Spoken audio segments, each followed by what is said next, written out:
आप सभी भक्तों का मेरे YouTube चैनल राधे कृष्ण में हार्दिक स्वागत। दिन सोमवार, तारीख 29 जनवरी 2024। आज की वीडियो में हम शिव महापुराण अध्याय 3 और 4 के बारे में जानेंगे। शिव महापुराण की कथा लगातार 1 महीने तक सुनने से हमारे जीवन में आ रही जितनी भी परेशानियां वह दूर होती है और हमारे घर में सुख शांति का वास होता है और भगवान शिव की असीम कृपा हम सब पे बनी रहती है। बोलो शिव शंकर भगवान की जय। शिव महापुराण अध्याय 3। शौनक जी ने कहा कि हे सूत जी, आप महाज्ञानी हैं। आपकी बताई हुई इस कथा को सुनकर मैं अत्यंत आनंदित हो गया। कृपया करके आप हमें ऐसी अन्य कथाएं भी सुनाएं। सूत जी ने कहा, हे शौनक, तुम शिव भक्तों में अत्यंत श्रेष्ठ हो, अतः मैं तुम्हें गोपनीय कथा वस्तु का भी ज्ञान देता हूँ। एक समय मैं समुद्र के निकट के प्रदेश में एक वासकल नाम का गांव था। वहाँ पर महापापी द्विज रहते थे, जिनको वैदिक धर्म का ज्ञान नहीं था। वहाँ पर रहने वाले सारे लोग अत्यंत दुष्ट थे। उनको कोई भी धर्म की वस्तुओं पर विश्वास नहीं था। वो लोग न तो देवताओं पर भरोसा करते थे न भाग्य पर। ऐसी कुटिल वृत्ति वाले लोगों का मन हमेशा दूषित विषयों में ही लगा रहता था। वह लोग अपने पास अत्यंत भयानक अस्त्र शस्त्र रखते थे। इन लोगों को ज्ञान, वैराग्य और सधर्म का कोई भी ज्ञान नहीं था। वहाँ पर द्विज के साथ अन्य जाति के लोग भी उनकी तरह थे। उस प्रदेश की स्त्रियों का भी अत्यंत कुटिल स्वभाव था। वह लोग स्वेच्छाचारिणी, पापी, कुत्सित विचारों वाली और व्यभिचारिणी थी। उनको सद्व्यवहार एवं सदाचार के विषयों में कोई भी ज्ञान नहीं था। पूरा गांव दुष्टों से भरा था। एक समय पर एक वासकल नाम के गांव में विदुर नाम का ब्राह्मण निवास करता था। वह अधर्मी, दुरात्मा, महापापी था। उसकी पत्नी का नाम चकुशला था। वह अत्यंत सुंदरी थी। वह हमेशा उत्तम धर्म का पालन करती थी। फिर भी उसकी पत्नी को छोड़कर वह ब्राह्मण वेश्यागामी हो गया था। ऐसे ही उनके बहुत वर्ष निकल गए। उसकी स्त्री चकुशला काम से पीड़ित थी, किंतु उसने अपना धर्म कभी नहीं छोड़ा। वह दीर्घकालीन समय तक धर्म का पालन करती रही, परंतु अंत में ऐसे दुष्ट पति के साथ रहकर वह भी उसके प्रभाव से दुष्ट बन गई। ऐसे ही उन दोनों पति पत्नियों का अधिकतर समय दुराचार में ही निकल गया। उसके बाद एक दिन वह दूषित बुद्धि वाले ब्राह्मण की मृत्यु हुई और वह नरक में जा पहुंचा। उसने बहुत समय नरक में दुख भोगा। तब वह दुष्ट ब्राह्मण विंध्य पर्वत पर भयंकर पिशाच हुआ और उसकी पत्नी चकुशला उसके बाद बहुत समय तक अपने पुत्रों के साथ रही। एक दिन वह कोई अवसर पर अपने भाई बंधुओं के साथ गोकर्ण क्षेत्र गई और किसी तीर्थ में पर जाकर वहाँ के जल में स्नान किया। वो वहाँ पर घूमने लगी। घूमते घूमते वह कोई देव मंदिर में आ पहुँची।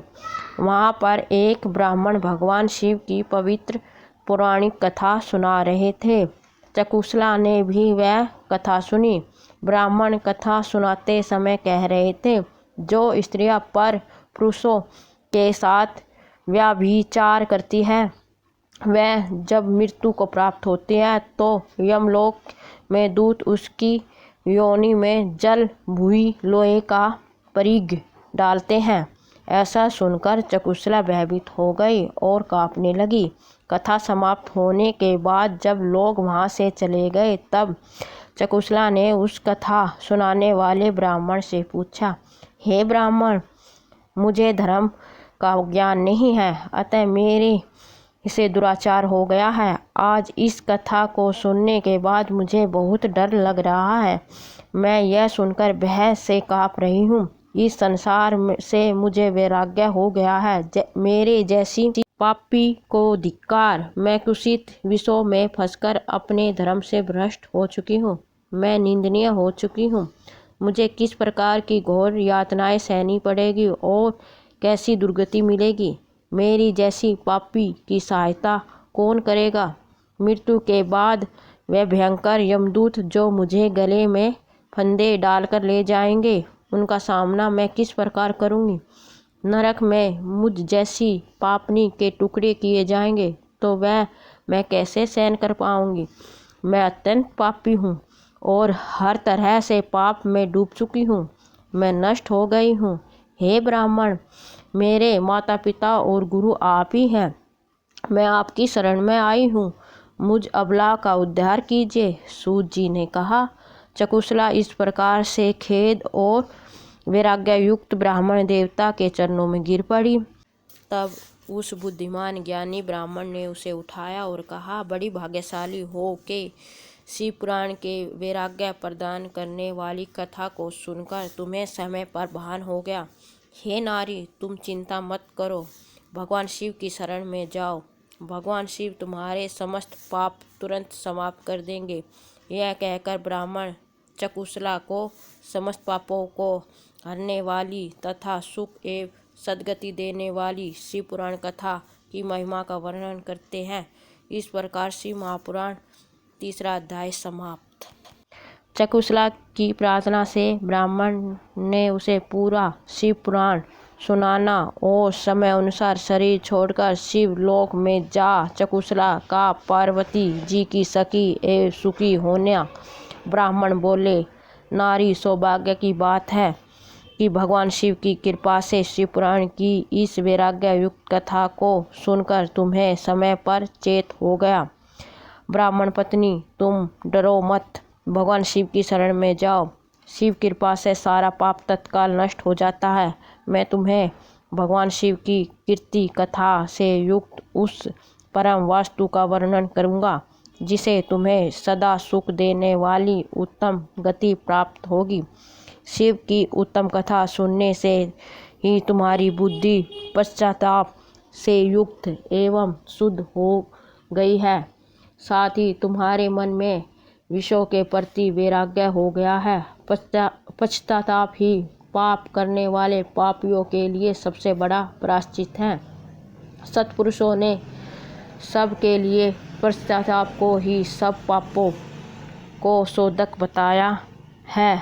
पश्चाताप ही सब पापों की शुद्धि होती है।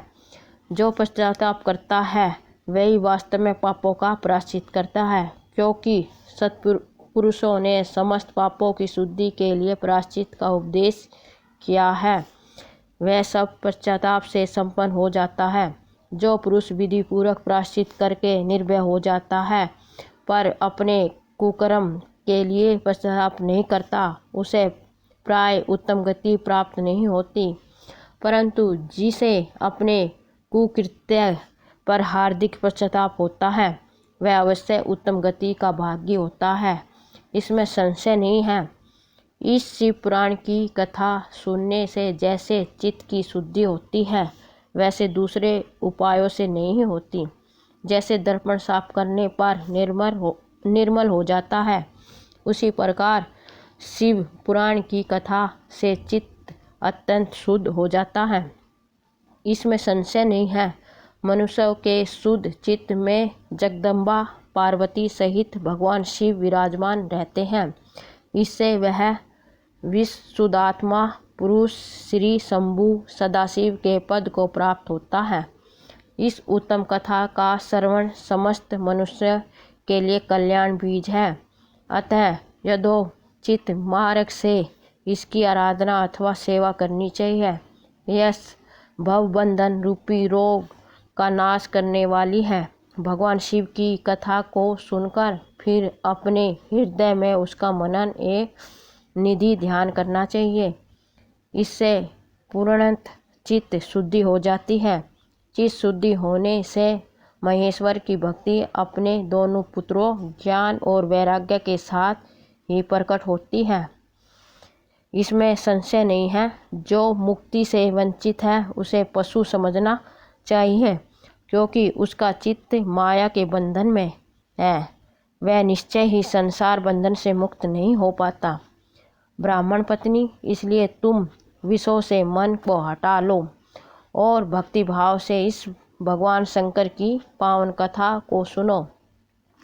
परमात्मा शंकर की इस कथा को सुनने से तुम्हारे चित्त की शुद्धि होगी और इससे तुम्हें मोक्ष की प्राप्ति हो जाएगी। जो निर्मल चित्त से भगवान शिव के चरणों बिंदु की चिंतन करता है, उसकी एक ही जन्म में मुक्ति हो जाती है। यह मैं तुमसे सत्य कहता हूँ। अब सूत जी कहते हैं, शौनक जी, इतना कहकर तो वह शेष शिव भक्त ब्राह्मण चुप हो गया। उसका हृदय करुणा से भर गया। वे शुद्ध चित्त महात्मा भगवान शिव के ध्यान में मगन हो गए। उसके बाद विदु की पत्नी चकुशला मन ही मन खुश हो उठी। ब्राह्मण का उपदेश सुनकर उसके नेत्रों में आनंद के आंसू छलक आए थे। वह ब्राह्मण पत्नी चकुशला हर्ष भरे हृदय से उन श्रेष्ठ ब्राह्मण के दोनों चरणों में गिर पड़ी और हाथ जोड़कर बोली, मैं कृतार्थ हो गई।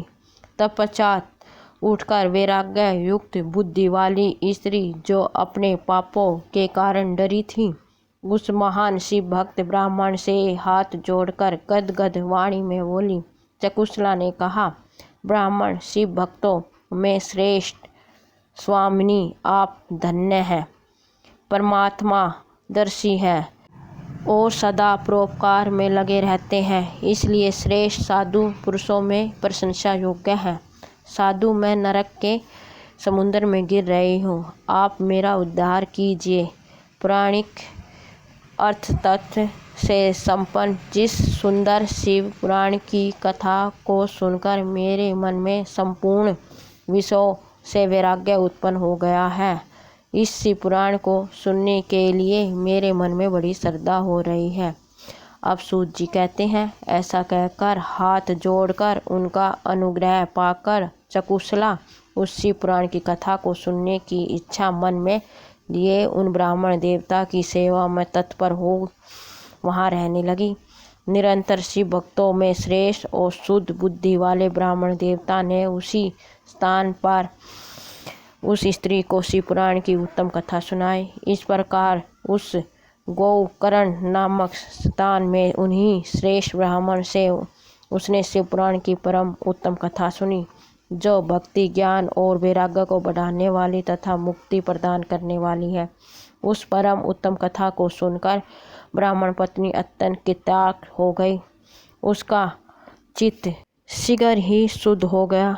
फिर भगवान शिव के अनुग्रह से उनके हृदय में शिव के सद्गुण रूप का चिंतन होने लगा।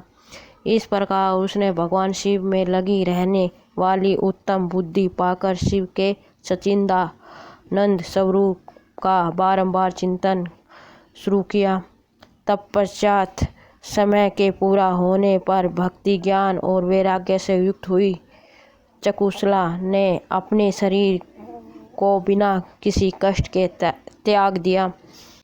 इतने में ही त्रिपुर शत्रु भगवान शिव का भेजा हुआ एक दिव्य विमान द्रुत गति से वहां पहुंचा, जो उनके अपने गणों से संयुक्त और भांति के शोभा साधनों से संपन्न था। चकुशला उस विमान पर आरूढ़ और भगवान शिव के श्रेष्ठ पार्षदों ने उसे तत्काल शिवपुरी में पहुंचा दिया। उसके सारे मैल धुल गए, वह दिव्य रूपणी दिव्यगणना हो गई। उसके दिव्य अवयव उसकी शोभा बढ़ाते थे। मस्तक पर अर्ध चंद्रकार का मुकुट धारण किए वह गौरांगी देवी शोभाशाली दिव्य आभूषणों से विभूत थी। शिवपुरी में पहुंचकर उसने सनातन देवता त्रिनेत्रधारी महादेव जी को देखा। सभी मुख्य देवता उनकी सेवा में खड़े थे। गणेश, भृंगी, नंदेश्वर तथा वीरभद्रेश्वर आदि उसकी सेवा में उत्तम भक्ति भाव से उपस्थित थे। उनकी अंग क्रांति करोड़ों सूर्यों की भांति प्रकाशित हो रही थी। कंठ में नील चिन्ह शोभा पाता था। 5 मुख और प्रत्येक मुख में 3-3 नेत्र थे। मस्तक पर अर्धचंद्राकार मुकुट शोभा देता था। उन्होंने अपने व्यांग भाग में गौरी देवी को बिठा रखा था, जो विद्युत पूज के समान प्रकाशित थी। गौरीपति महादेव जी की कांति कपूर के समान गौरी थी। उनका सारा शरीर श्वेत भस्म से भसित था। शरीर पर श्वेत वस्त्र शोभा दे रहे थे। इस प्रकार परम उज्ज्वल भगवान शंकर का दर्शन कर के वह ब्राह्मण पत्नी चकुशला बहुत प्रसन्न हुई। अत्यंत प्रतियुक्त होकर उसने बड़ी उतावली के साथ भगवान शिव को बारंबार नमस्कार किया। फिर हाथ जोड़कर वह बड़े प्रेम, आनंद और संतोष से युक्त हो विनती भाव से खड़ी हो गई। उसके नेत्रों से आनंद आंसुओं की अविरल धारा बहने लगी तथा संपूर्ण शरीर में रोमांच हो गया। उस समय भगवती पार्वती और भगवान शंकर ने उसे बड़ी करुणा के साथ अपने पास बुलाया और सौम्य दृष्टि से उनकी ओर देखने लगे। पार्वती जी ने तो दिव्य रूप धारणी विदुग प्रिया चकुशला को प्रेम पूर्वक अपनी सखी बना लिया। वह उसे परमानंद ज्योति स्वरूप सनातन धाम में अविचल निवास पाकर दिव्य सुखों से संपन्न हो अक्षय सुख को अनुभव करने लगी। बोलो शिव शंकर भगवान की जय। माता पार्वती की जय। चौथा अध्याय समाप्त। शिव आरती। ओम जय शिव ओमकारा, प्रभु हरे शिव ओमकारा, ब्रह्मा विष्णु सदा शिव हरदागी की धारा। ओम जय शिव ओमकारा, प्रभु हरे शिव ओमकारा, एकानंद चतुरानन पंचानन राजे, आने शासन गरुड़ासन विश्व वाहन साजे। ओम जय शिव ओमकारा, प्रभु हरे शिव ओमकारा, दो भुज चारु चतुर्भुज दस भुज अति सोहे, तीनों रूप निरखते हैं त्रिभुवन जन मोहे। ओम जय ओमकारा, प्रभु हरे शिव ओमकारा, अक्षय महला बन महला रूढ़ महला धारी, त्रिपुरारी कन री कर माला धारी। ओम जय शिव ओमकारा, प्रभु हरि शिव ओमकारा, श्वेतांबर पीतांबर बाघांबर धारी, सनकादिक गरुड़ादिक भूतादिक संगे। ओम जय शिव ओमकारा, प्रभु हरि शिव ओमकारा, ओम जय शिव ओमकारा, कर मद सुकुमंडल चकर त्रिशूल धारी, सुख का हरि दुख हारी जग पालन का हरि। ओम जय शिव ओमकारा, प्रभु हरि शिव ओमकारा, ब्रह्मा विष्णु सदा शिव जानत विवेका, प्रभु जानत विवेका, प्रणय किशोर के माधय तीनों एका। ओम जय शिव ओमकारा, प्रभु हरि शिव ओमकारा, ओम जय शिव ओमकारा, प्रभु हरि शिव ओमकारा। गुण स्वामी की आरती जो कोई जन गावे, प्रभु जो कोई जन गावे, कहते शिवानंद स्वामी सुख संपत्ति पावे, प्रभु सुख संपत्ति पावे। ओम जय शिव ओमकारा, प्रभु हरि शिव ओमकारा, ओम जय शिव ओमकारा, ब्रह्मा विष्णु सदा शिव हरदागी की धारा। ओम जय शिव ओमकारा, स्वामी जय शिव ओमकारा, प्रभु हरि शिव ओमकारा। बोलो शिव शंकर भगवान की जय। माता पार्वती की जय। आप सभी को मेरा वीडियो कैसा लगा कमेंट बॉक्स में ज़रूर बताएं। मेरी वीडियो को लाइक शेयर व सब्सक्राइब करें। धन्यवाद।